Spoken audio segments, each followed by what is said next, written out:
Hello and welcome to another building video. In this video I will build this tree farm, and what's special with this tree farm is that it works with these 2x2 trees, and this might be different for different types of trees, but at least it's a concept and you could perhaps do a variant of it. Anyway, it's completely automated, it's completely powerless. That means you don't need any power to run it. And to do it, I have 8 autonomous activators, and it will plant, replant, well, after cut it will replant and collect all the items and feed it down to these barrels. Now it's set to a timer. It should be time soon, in roughly 30 seconds, but you can have that timer connected to a button, or you can have it bound to anything else. It doesn't really matter. The point is that you can run it with no power and control it with a button or a lever or something like that. So let's see how it looks when the timer. Yep, it's time. And let's wait over here. You could perhaps use some kind of block detection to detect if there's a tree and then trigger the cut event, but it doesn't. It's a proof of concept. So there we have it.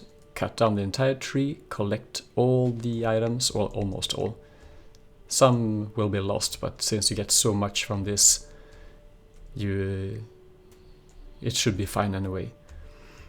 Replanted, instantly grown. The 2-minute timer could be as low as 10 or 20 seconds perhaps, depends on how you do it. And everything ends up down here. So I will go through how it works and rebuild it right next to it. Okay, there we are. Now we have a similar platform, perhaps almost exactly the same. So let's start with placing all the 8 autonomous activators. 2 of these will plant and 2 of these will cut. So let's decide that these 2 and these 2 will do the cutting. But as you see, they are active directly. So if I place anything in here, it will be chopped down instantly, almost. Oh, right. You cut with the left mouse button, so we need to change that on all of them. And also, we want these to be active on a high redstone signal. So left click high, and left click high. So now the planters will plant all the time, and the cutters will cut when we give them a redstone signal. Good, then we have a good start. Perhaps we should place some in here.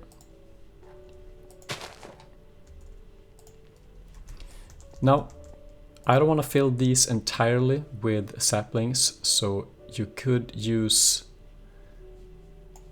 fill these with something else so we don't get an overload of saplings in here. It doesn't really matter.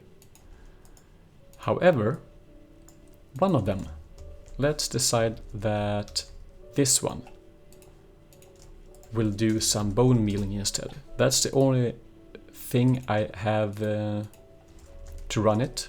You don't need bone meal, these will grow anyway, but perhaps you want to have some kind of detection. Oops, it grew directly.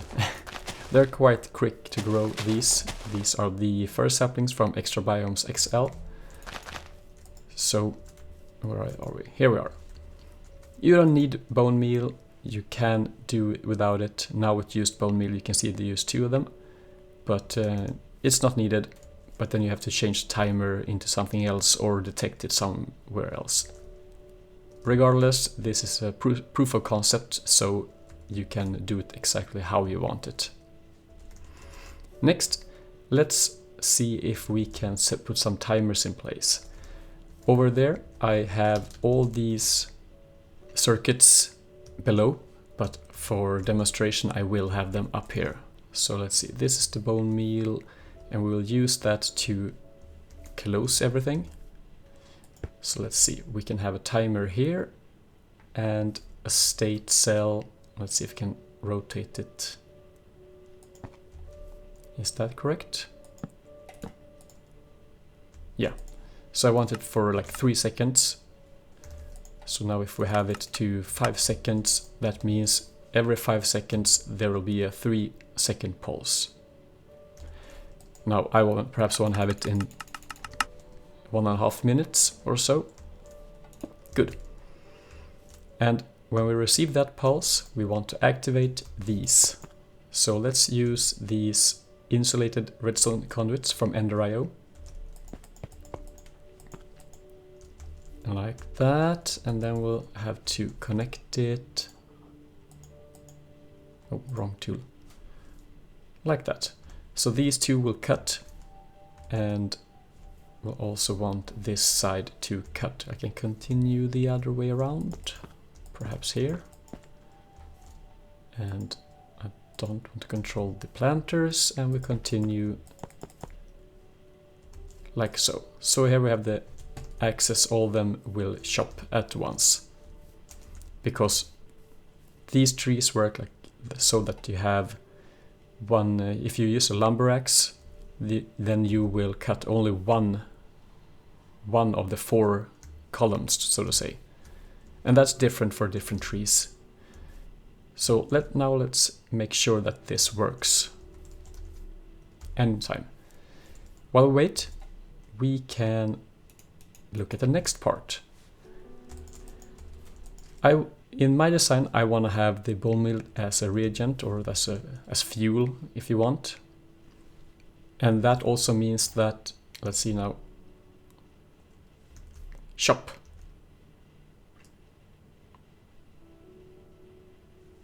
Perfect. Okay, good. Now actually we should close this. You can see it got replanted. Exactly how we want it to be. Now I want to have a lever here to turn everything off, like the main switch. Perhaps here. And connect it like, no. So this means that we can control it. If I provide a high redstone signal here, the timer will stop and the entire farm is deactivated. But now if we have it on, it will run. If we have it off, we can still perhaps, we can use a button. Let's see if we can place one of those. Perhaps here. And if we connect this one here and here, we can have it completely shut down, but in a manual way we can just trigger the shop event that easily.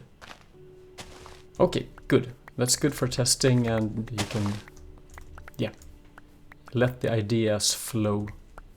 This is configurable in lots of ways. Now, if I want to shut this off with these, when I'm, here we have it, when I'm out of bone meal, then I can use these pipes, and in this, these gates on the cobblestone structure pipe. So I can set a trigger here. If we have items in inventory, bone meal. So as long as we have bone meal, I want this to run. So let's put a pipe signal here, and you know what? Let's not do that. We don't need that red pipe. I had that in another design where I didn't want the redstone signal to be to this block, but we can actually use it directly. So let's do this again. Items in inventory, bone meal, set a redstone signal out, and then we want to close it. So that means we should connect it over here. And this will be kind of messy, so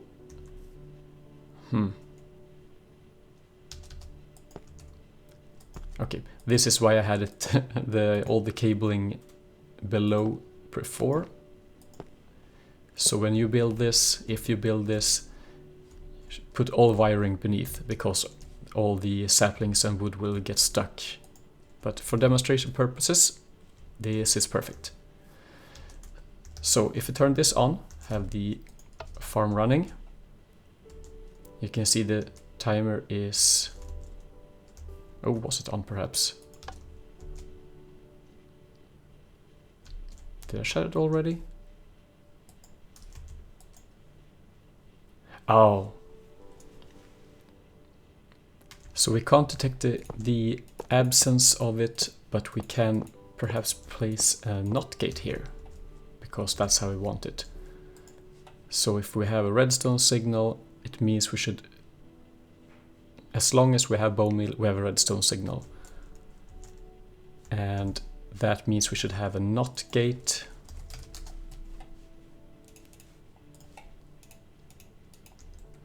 Then we can place it here, perhaps.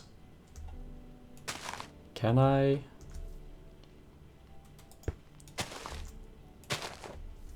Yes, we can.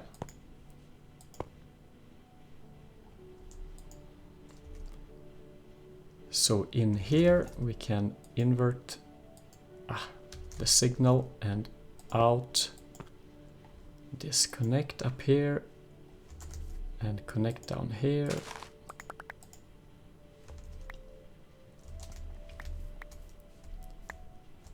So now when we don't have any bone meal, we will have a red stone signal over here shutting down everything. It doesn't matter how I do this one. As soon as I put back the bone meal, we will have a high signal, and this means low over here. And now it runs again. We should place a sign here directly so we know that it's on and off. Okay, so now we have that taken care of. Oh, you see it stopped in the middle of everything. Then perhaps we should trigger the shop. So only one last thing to do, and that is to collect everything. If I just can get everything up here. So what I've done is, yeah, here I think.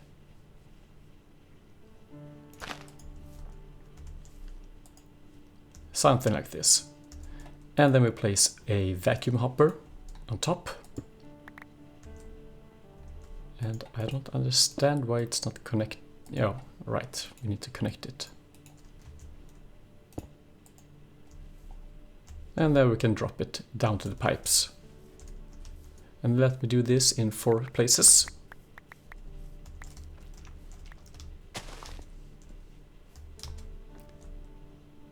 Okay, so now I have 4 of these, and I just made a quick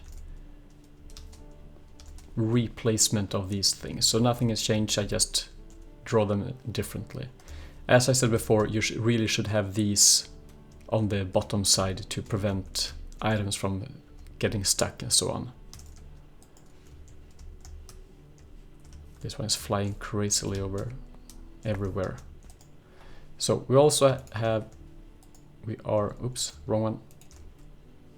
We have no saplings left, and we really need to take care of that.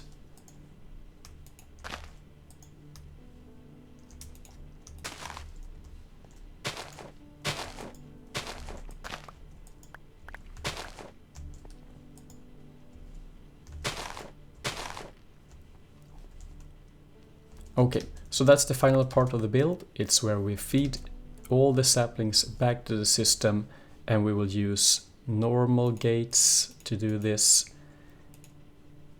Is this wood? No.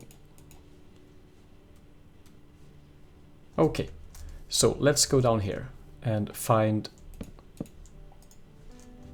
these ones. So they should have input from the bottom. All of these. Input from the bottom. And we'll use diamond pipes. Where do we have it? Here. So insert with diamond pipes, and let's decide where we have. Here we have the first in. Go over here. Meet up with this one, and we should also connect here. That means we should have iron. Connect here.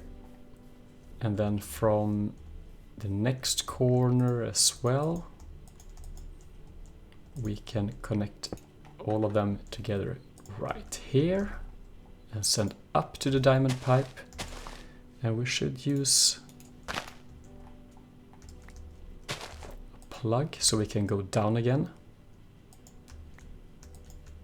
Move over to this side where we also connect the last corner.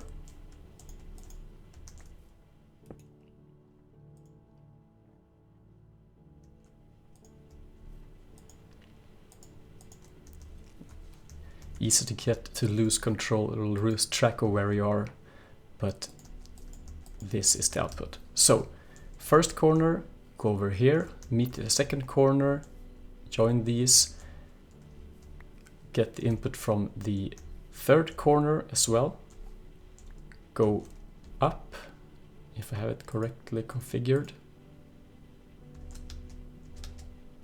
Yes, go up. And then we'll need to check on the white or gray that saplings should go up. Same thing here. Join up with the last corner, go up, put saplings to the top. And the overflow should go over here, where we can place some barrels, I guess. And a chest. Always good to have a chest. And here we can use insertion pipes.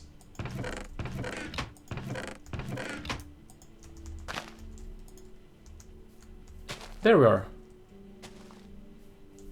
So we'll get wood here, saplings here, and stuff over there. So let's take a check. Filled up, filled up. And now we should be good. Basically, that's everything you need to do. This bone meal will be used as soon as it has cycled through all these bowls. You can see there's a bone meal got used. And that's everything you have to do. The system is complete. It's not as good looking as the one over there, but it grew, and if you had some kind of block detection, you could actually have it be chopped down directly. Set the timer to a shorter time. This will go off in 30 seconds, but I can manually push it. This one goes on. Everything is getting chopped down, and you can see the magic happening down here. Perfect. And if we are out of bone meal like that, it stops. So that's how easy it is to make a completely automated tree farm with a 2x2 tree with some logic and autonomous activators. The only final thing is you will have to repair the steel lumber axes because they will break. My suggestion is to use a lumber axe which you can repair from cobblestone, so you can upgrade it, but still and have a good handle and tool rod. or tool binding, but as long as you repair it with cobblestone, it's very cheap. So make sure that the lumber axe head, or the head part, is made of stone. That means you can easily repair. You can automate to suck out the lumber axes, and I don't think it's a big problem.